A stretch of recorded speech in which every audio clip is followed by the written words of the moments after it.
Welcome to Ellevate Louisiana's Workforce and Higher Education Committee meeting for the month of November. I'm Julie Stokes, founder and CEO of Ellevate.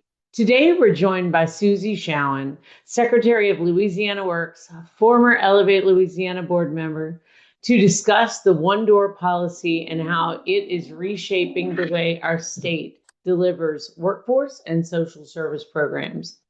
Susie has served as secretary since her appointment by Governor Jeff Landry in 2024 in January. Before leading the agency, formerly known as Louisiana Workforce Commission, she spent 2 years as vice president of education at LCTCS and more than a decade with LED Fast Start. Throughout her career, she has brought industry, educators, and economic developers together to better align credentialing and training with work and employer needs. Her work is known for being innovative and employer responsive, focused on lifting individuals out of poverty, strengthening talent pipelines, and driving economic growth. She also collaborates across agencies and regions to reduce inefficiencies and better integrate social service delivery with workforce development. Susie, thank you for joining us today. We're excited to hear more about what's going on during this transitionary time. So let me turn it over to you to get a little bit more knowledge on that, because I think you have a presentation. I do have a presentation, and first of all, there is no such thing as too many times to talk to Ellevate. So I Oh, just that's good. want to make sure that that's clear. So I'm always happy to be here anytime I can be, and really appreciate the opportunity to talk to such an amazing group. We are huge supporters of Secretary Schowen, huge supporters. Well, and right back there, I'm huge supporters of Julie Stokes and the Ellevate team and the Ellevate membership and leaders, amazing people. So I am going to, as Julie mentioned, talk a little bit today about where we are with the one-door model that we've been working towards, which this group has been super supportive of. But I also want to talk about just sort of the general shape of our agency and also some directions that we're starting to move in that I want to make sure people are aware of, because one door is unbelievably core to our mission, but it's not the whole thing. So I do want to make sure that I kind of cover a lot of different spaces. So I'm going to briefly start. Plenty of you have seen this slide before, but it does, I think, encapsulate the interaction between prosperity, both for our state, our economy, and for our people, and workforce development. So I'm not going to belabor it too much, but this is really workforce development from an economic development perspective. And what really is core to this concept is the idea that we have to focus on economic driver jobs. And these are jobs that fuel economic driver industries, including the industries represented by a lot of the mega projects that we've been talking about, the real success that Secretary Susan Bourgeois and Governor Jeff Landry have had in bringing new enterprises to our state, but also the industries represented by kind of our bread and butter Louisiana economy, the thing that has fueled prosperity for our people over decades and will continue to do so as long as we can provide these employer partners with the jobs that they need. And I'm going to specifically call out the skilled trades here because that's just such an important priority for us. It's critical to the growth of the state that we expand the population of people entering the skilled trades and staying in the skilled trades. And that really is going to drive opportunity for the future. I will make a brief note that these are jobs that are not at risk from AI. In fact, they are expanding in response to opportunities brought to us by AI, like the data centers and so on. And they pay good middle class wages with less than a four-year college degree, typically, meaning that they're a really good pathway into the middle class or a way to stay in the middle class for a lot of our young people. As we fuel economic drivers by providing them with the workforce that they need, we then see a growth in population and personal wealth. That's where we get the healthcare and the education jobs that we know we also have severe workforce challenges in. We're not going to have good economic development if we don't have good hospitals, good doctors, good educators, good schools. So those things are also critically important to our mission. And I've mentioned the skilled trades as a top priority. Healthcare jobs are another top priority, but certainly not under emphasizing any of the rest of them. Then we get into a growth of professional and cultural jobs, and this is where we get jobs for the arts and humanities grads that are candidly struggling to find good work in their fields in Louisiana right now. If we want to stop losing our best and brightest, we have got to follow this model. This is how we create the thriving economy that offers good paying opportunities for all of our young people in this state. So that's my big soapbox. And Now that's I am going.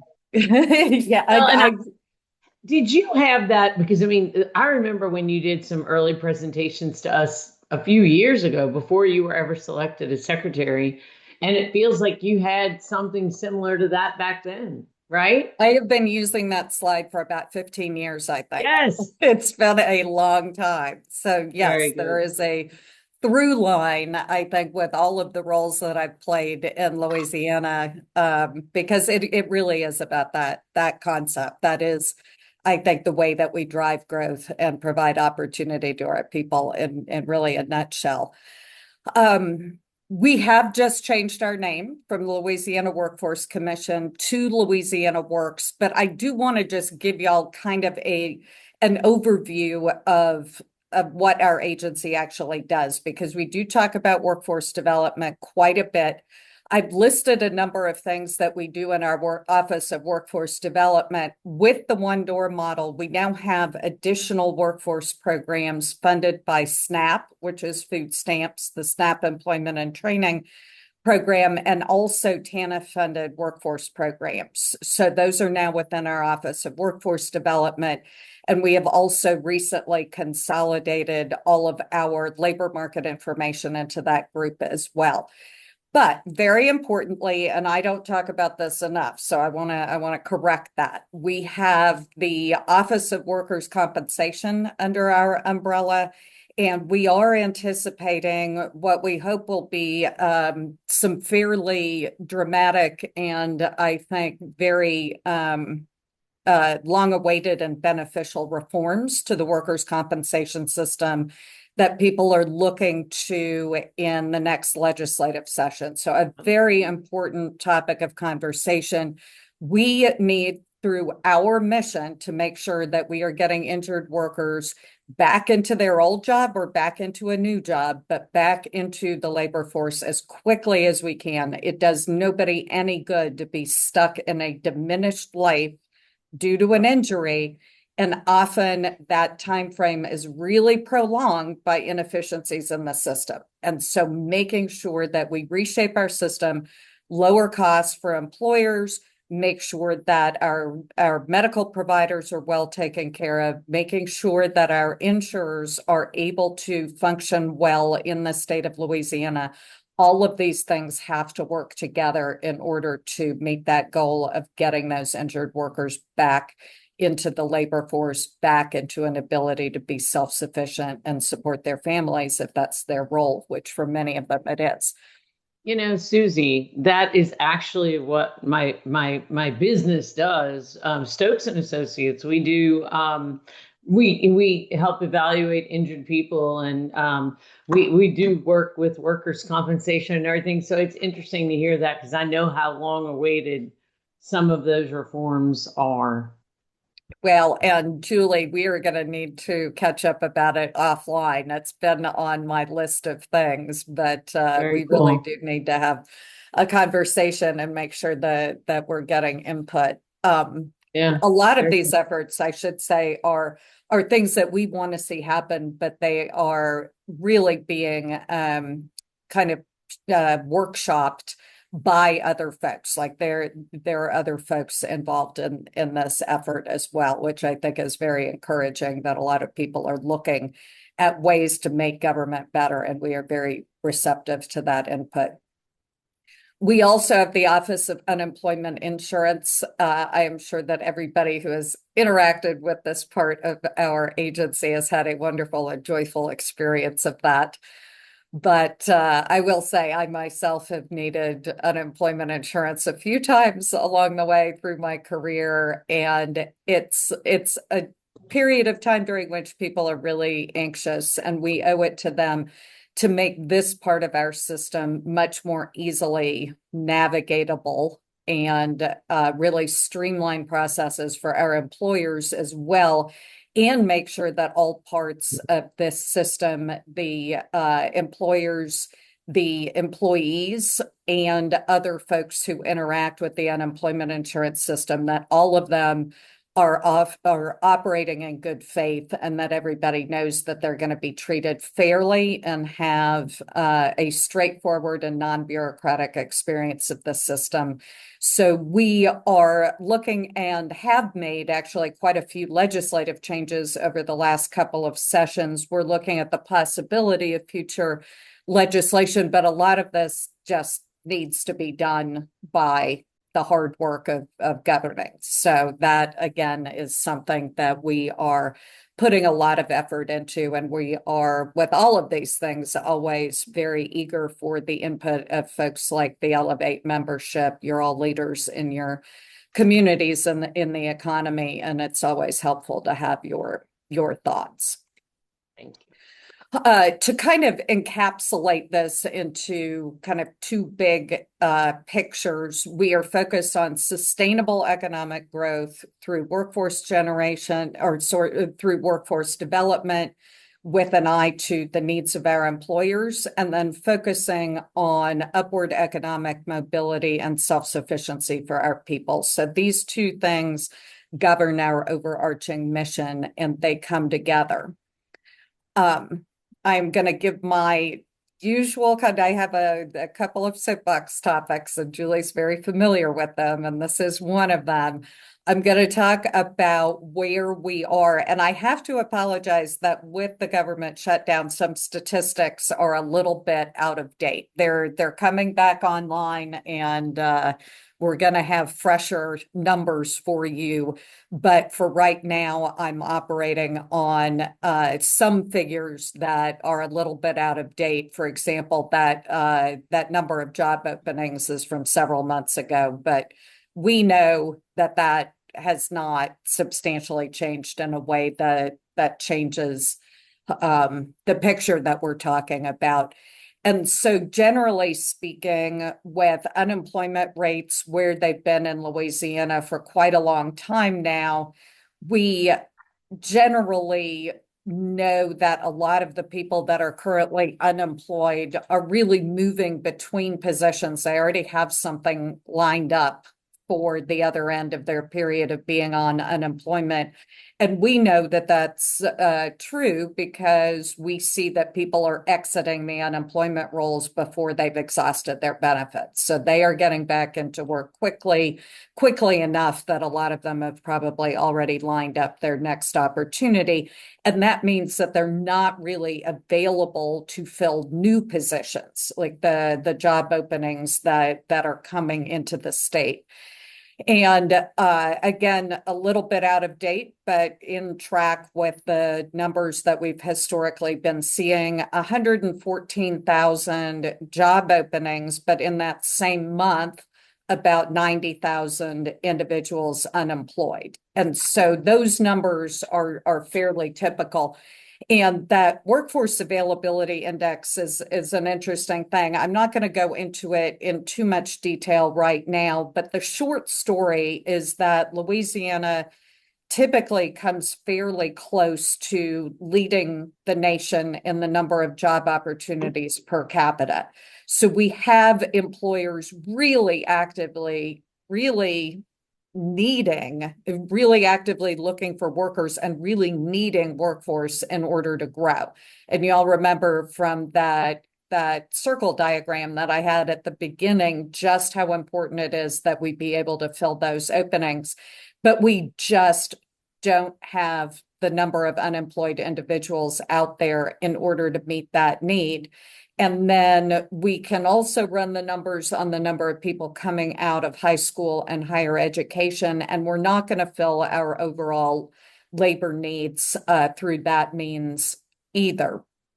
I now hop up on my box of soap to talk about the labor force participation rate, which I think many people on this call are familiar with. I'm just going to briefly describe the difference between that and unemployment rates. Unemployment rates measure how many people are actively looking for work versus the number of people working. The labor force participation rate tells us the percentage of adults in Louisiana that are either working or looking for work. So it's the percentage of adults who are in some way engaged with the world of work.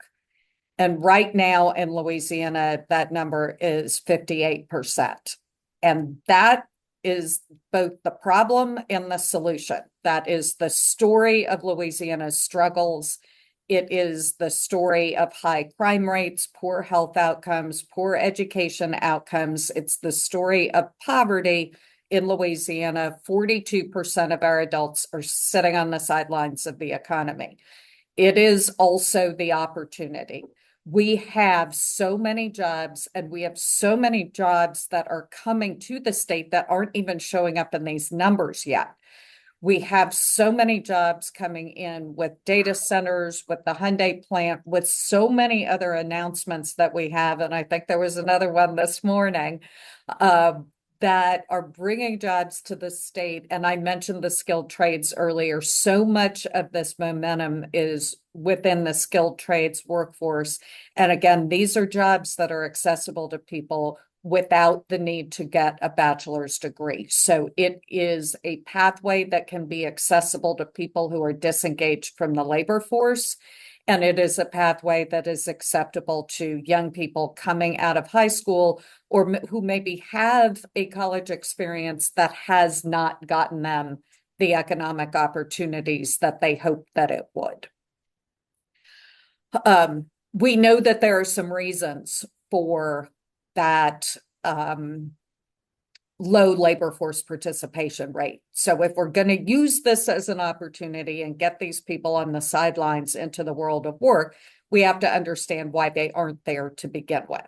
So there are structural barriers, and I think we all are very familiar on this call with the child care challenge and the need to find safe and affordable options for people, typically women, not always, for people to leave their children and have their children have a good experience and know that they're safe while they engage in education, preparation for work, and then the world of work. That is just so important. There are so many people looking for legislative opportunities to improve that outlook. We are also looking at a much better deployment of some federal funds and some state funds to better meet the needs of people who truly need these services.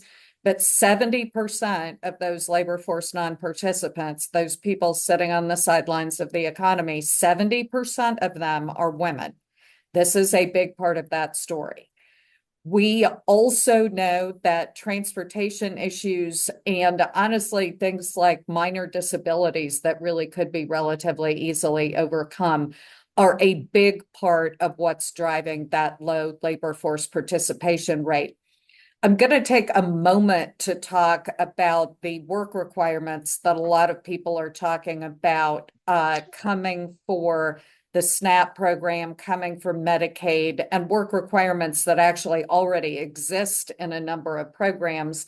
And there's often a conversation about the fact that there isn't really a great opportunity there because only about, 8 to 12% of the individuals receiving those benefits are likely to be subject to work requirements or find an opportunity to work through those work requirements. That is because people are focusing on a group called ABOTs, who are able-bodied people without dependents. But I want you to think about that in the context of these structural barriers. A whole lot of people that we want to help get to work and who want to get to work. I really want to stress this. These are not people who want to fail to contribute to the economy. These are not people who want to fail to support their families. They want to work and be self-sufficient and be productive and contributors to the economy. But a lot of them have children and a lot of them have minor disabilities. These are not ABOTs. These are people outside of that group. So I do want to emphasize to folks that there's an employment opportunity here that is much larger than what it might look like if we're solely focused on people subject to work requirements within the benefit system. So we've got structural barriers confronting people trying to get to work. Many of these individuals are receiving public benefits, which is where we get to the one-door model, which I'll talk about in a moment. Many of these people are suffering from a skills misalignment. And a lot of these people are people that drank the Kool-Aid about the four-year college opportunity, the university opportunity, went to college, took 4 years out of their life, often 6 years out of their life to get that degree, often went into a lot of debt for that and don't have the economic opportunity waiting for them on the other side. We need to help those people. We need to help them get into the economy in a way that's meaningful to them, that allows them to meet those aspirations that they had when they were younger, that honestly were so tragically taken away from them by a system that hasn't really been well aligned to their needs. And then we just have bureaucracy, right? Like we have a whole lot of mess out there. And that goes for the employer side as well as the employee side. And I really want to make sure that we talk about that as well. So we have our one goal, that is one door for our people, but also one door for employers. I really want to emphasize that, and I'm going to talk about that in more detail in a moment.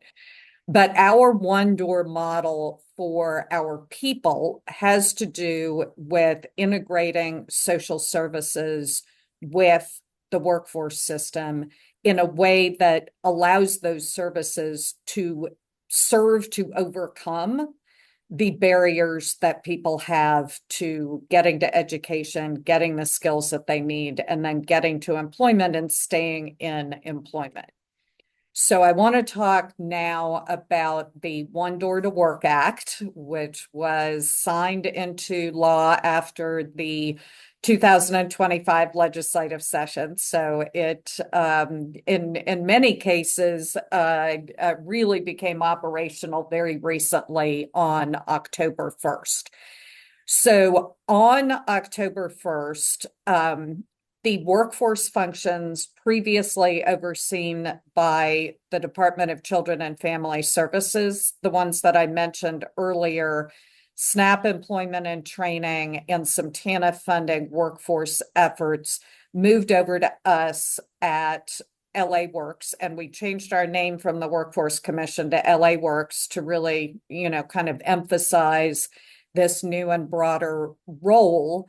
As many of you are aware, because this has been a topic of conversation lately, SNAP and disability determination. So Big SNAP, the broad food stamps program, moved to the Louisiana Department of Health.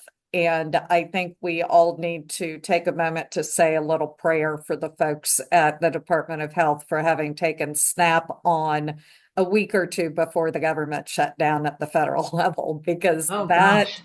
that they they have been doing such an amazing job with this, but I do want to stress that it has been a lot of work for them. But I have been unbelievably impressed at how smooth this transition actually has been. About 12 to 1,300 people moved between agencies on October 1st. And the fact that that was not a bigger chaotic public ordeal is very much to the credit of LDH, who took on the bulk of those people, very much to the credit of Children and Family Services, who have done an extraordinary job helping all of us with this transition. And a great deal of credit goes to the Office of Technology Services, who had to do quite a lot of work very rapidly in order to make that happen. TANF itself will be moving over to us in 2027. But as of now, it is owned by DCFS, and we are just honestly having a great time working with them on ways to move TANF funding into a direction that effectively supports parents getting to work, and labor force non-participants getting to work, while also making sure that child welfare stays whole. So I do want to kind of talk about how this has reorganized three agencies to focus on what their strengths are and where they can really contribute to the well-being of Louisiana people as well as possible. So Louisiana Works is focused on case management. What we want is when somebody walks in a door looking for public assistance of some type, they need help with getting access to benefits, getting access to work, any sort of thing that they need to support their well-being in life. And that might include health insurance. Medicaid is part of this picture as well. We want eventually to have one door that they walk into. They meet with a single person who is their case manager, who stays with them throughout their experience of being part of the public benefits system. And that person is an employment expert. That person is an expert on talking to that person about how do we get you to self-sufficiency so that you no longer need these public services. So if somebody's coming in because they're not food secure, we know there's probably an employment issue there. They may be working a job, they may be working 3 jobs, right? But they are not food secure. We need to help them get to that better outcome where they are able to provide food reliably to their families. We need to be able to help them with housing. If they are looking for Medicaid, presumably they don't have the kind of employment that offers an employer-based health care. We want to make sure that we help stabilize them and move them towards future opportunities. We also, I do want to say this, are interested in helping our employer partners expand their ability to offer employer-based healthcare. I think that's something that we want to bring forward here. So we lead the case management role. LDH is determining eligibility for and then administering massive, unbelievably complex federal programs. They are amazingly good at that. So they are sitting behind the scenes more, but doing the processing of the eligibility, working towards integrated eligibility, which is just going to be an incredible transformation for Louisiana. There's so much to be excited about there. And then this is such an important part of the story. This is not the last part of the story. It is so much a core of what we're doing here. DCFS concentrates exclusively at the cabinet level on child protection. We know that's something that is unbelievably important to the Louisiana public. We must allow DCFS to be the leaders to work towards a world-class child protection agency and to focus themselves on the well-being of our most vulnerable people. So again, an incredibly important part of the story. I'm going to move through some of these slides a little bit quickly because I have kind of a lot of slides, and I do want to kind of say with the transition to the new agency, we moved to a new PowerPoint template. So I have a whole lot of slides in there, not all of which I really need to go through with all of you, but some of which have really good information on them. So I'll make sure to share them with you all after this conversation. But when we look at the labor force participation rate and we look at pathways to participation, one door is a big part of that conversation, but there are other parts of the conversation as well. So one door remains core to the mission of our agency, but we also need to pay attention to those employer partners because I started my conversation with that cycle of growth at the beginning because it starts with fueling growth for our Louisiana employers. And we talk a lot about the mega projects coming in. We need to make sure that we are focusing on our existing business communities in Louisiana. I want to say when we've got a project like Meta coming into Richland Parish, that is going to have massive implications for every employer in that part of the state that is already there. They are going to be competing with a new, bright, shiny penny of an employer that is going to capture a lot of attention.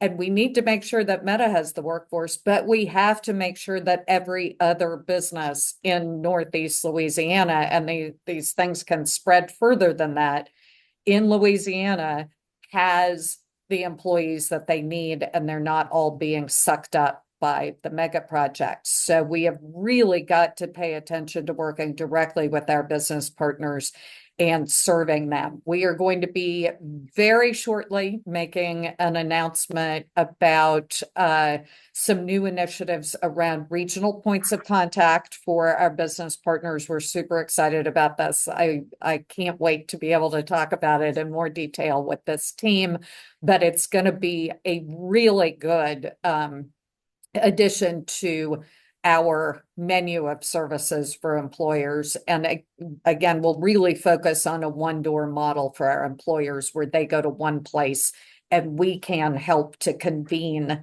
the partners and the workforce space around those needs.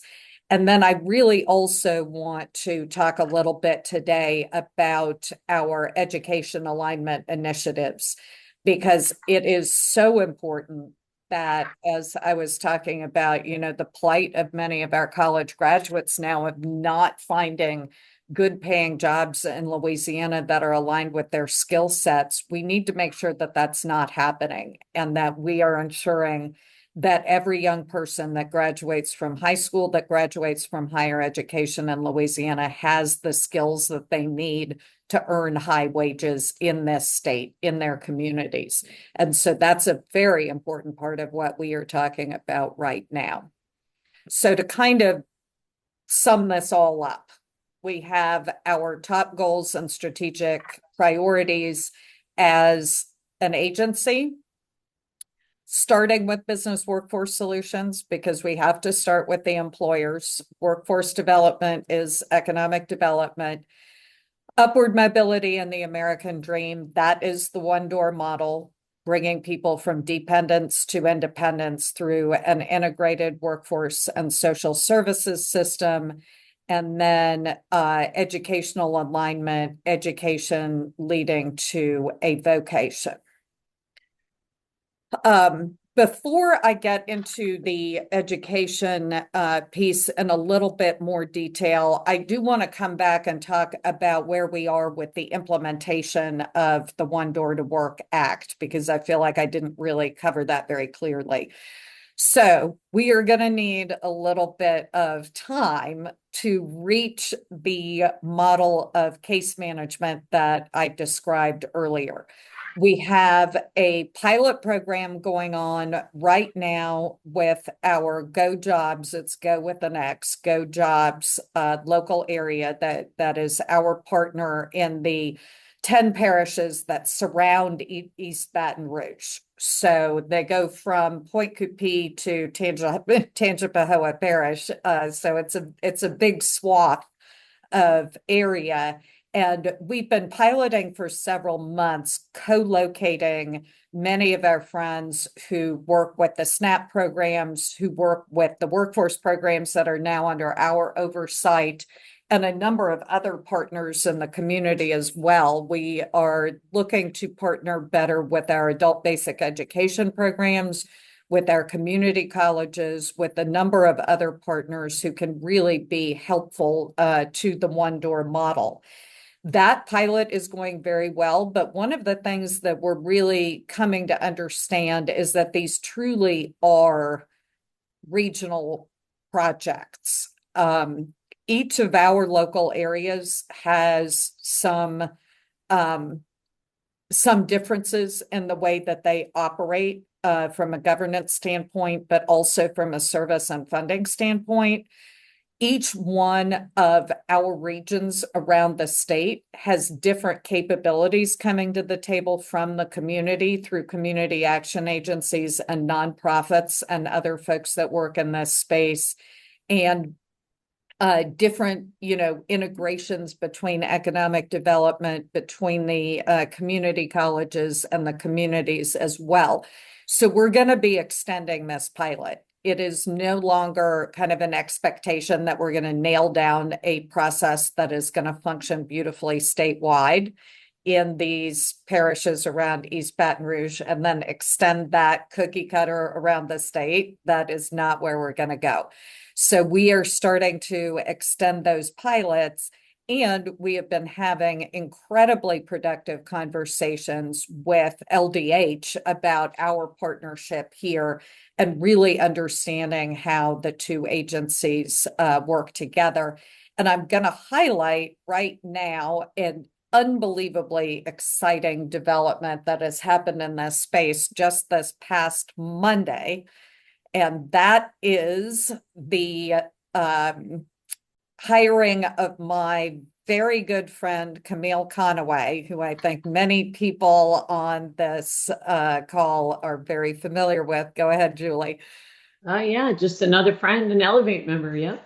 Absolutely. So Camille Conaway has come on as the Chief Transformation Officer with LDH. But for those of you that saw the announcement, it is a joint position between LA Works and LDH, which you guys, this is so exciting that we are in a position as the state government to truly partner in this way between agencies.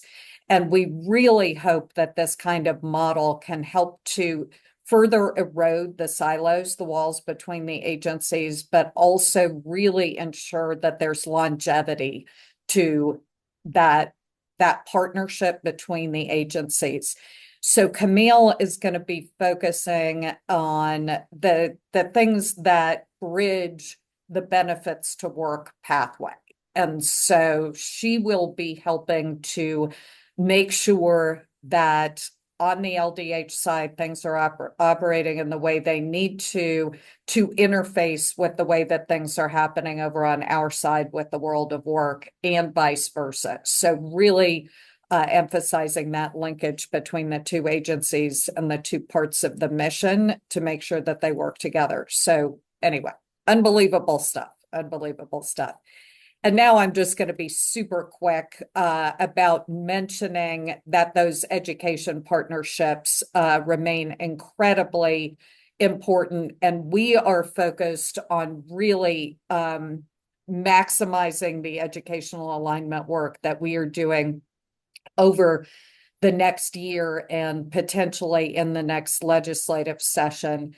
But we have established by Rick Edmonds in the last session a task force on career alignment that is co-chaired by me and Kim Hunter-Reid, our Commissioner of Higher Education, where we're really focused on solving some of the challenges that confront us in really focusing on what our educators need to do to make sure that we address the workforce shortage, but also address that skills mismatch that is happening to our people.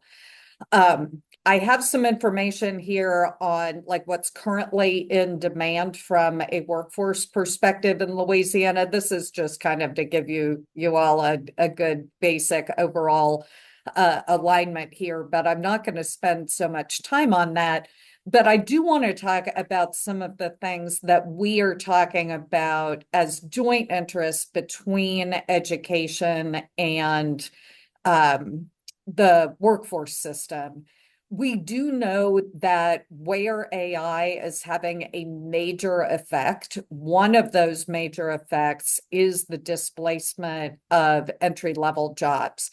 A lot of the jobs that kind of, frankly, encompass a fair amount of tedious or rote work are now being done by AI or are being done mostly through AI, right? I think we probably all know what I'm talking about. I'm not even going to belabor that point, but we know what that looks like.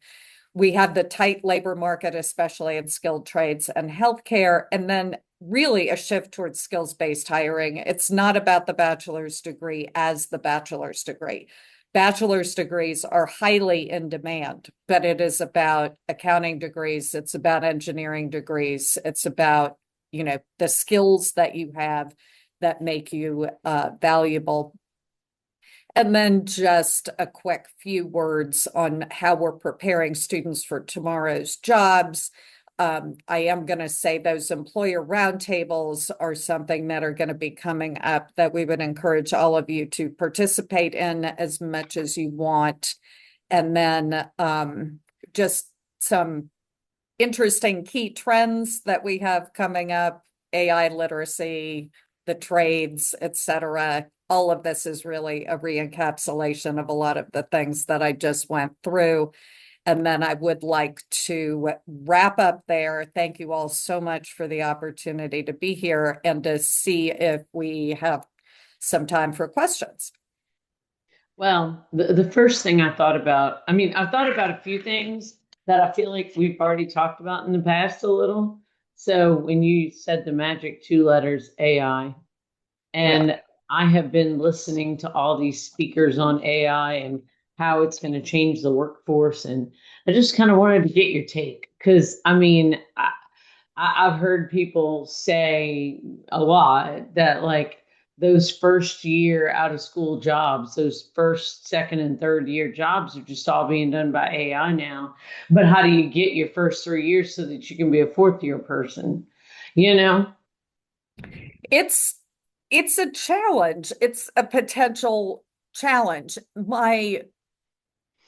My assumption is that this is something that our employers are going to work through over time. I think the major challenge is probably going to be in the next few years, because over time, our employers are going to have had people come into their organizations, learn the organization, and develop skills to be those mid-level people.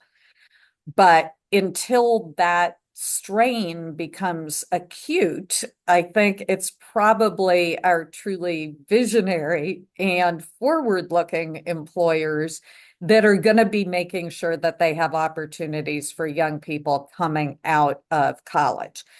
I do think that one of the best solutions to the how do I get skills if nobody will hire me challenge is work-based learning programs.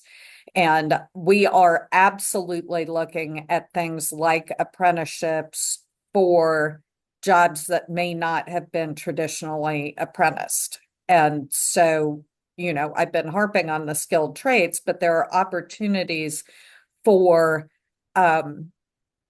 apprenticeships in other fields that can serve to get people trained up more than your typical entry-level worker would be. So I think that's where that opportunity is. They are lower cost for the employer when their skills are lower, and then it ratchets up over time, sometimes a period of years, to the point where they really are coming in at a higher level. They've kind of moved through that entry level stage. And so I think programs like that are going to be increasingly important. And then I really just want to encourage people to look at opportunities in spaces that are less at risk by AI. Microsoft published a really great article a few months ago on the occupations that are most at risk and least at risk from AI. And I really want to encourage people to look at those Yeah. opportunities that we know are going to be solid. Yeah. We do have some questions coming in from our participants. Before we go to those, I just wanted to ask you about what are you doing about the benefits cliff? Because as you've got to be intimately aware, sometimes people can't find jobs paying more than all the government assistance they're on. It's so we are having a lot of conversations about that. That is one of those things that Camille and I and Bruce Greenstein and Rebecca Harris with LDH and DCFS have been talking about a lot. There's a lot of interest in it at the governor's office. There really does need to be some good movement at the federal level in order to truly solve that problem. I know that there is interest at the federal level, and the first week in December, I am going to be at two separate meetings, both of which are addressing the benefits cliff. So, conferences, national conferences, but they are very much interested in defining solutions. We Yeah. do feel like we have some ways to better structure the way that we are offering services in Louisiana to help smooth out that cliff. Well, I mean, to me, it's like you either have to make work worth more or you have to make the benefits worth less. So we've always talked in Elevate just about the minimum wage being stuck since 2009. And it's just kind of tricky. How many people really their opportunity is for a minimum wage or slightly above minimum job, and it just doesn't make sense to go to work because they're raising kids. So I think one of the most straightforward solutions is to just taper the benefits off in a way that makes more sense.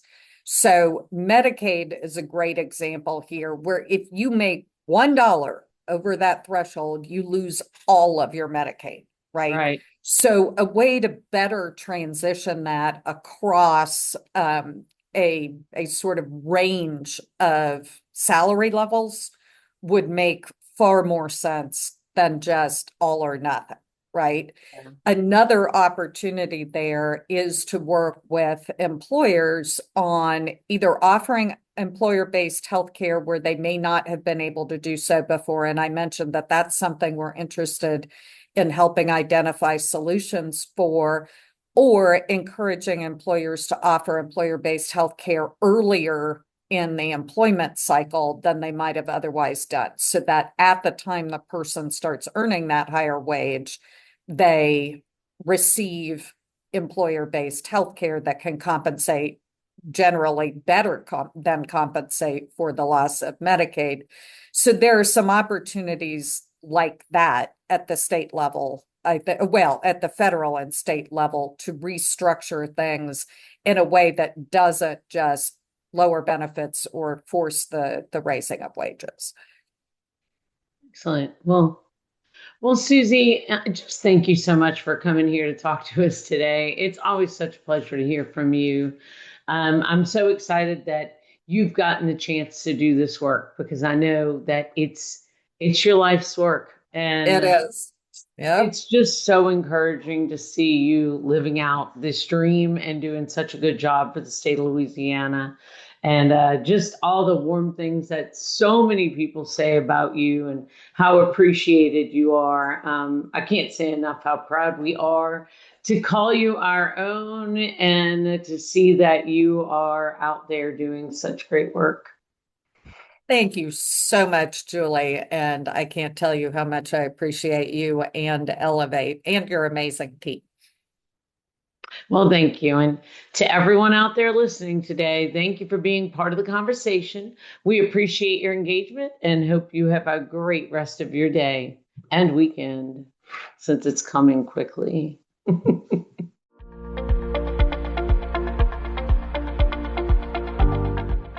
If you're interested in these types of policy talks, check us out on Ellevate Louisiana's website, where you can learn more about our events, our policy committees, advocacy efforts, and how to join. That website is ellevatela.org, ELLEVATELA.org. If you enjoyed this episode, don't forget to subscribe, leave a review, and share it with someone who needs to hear it.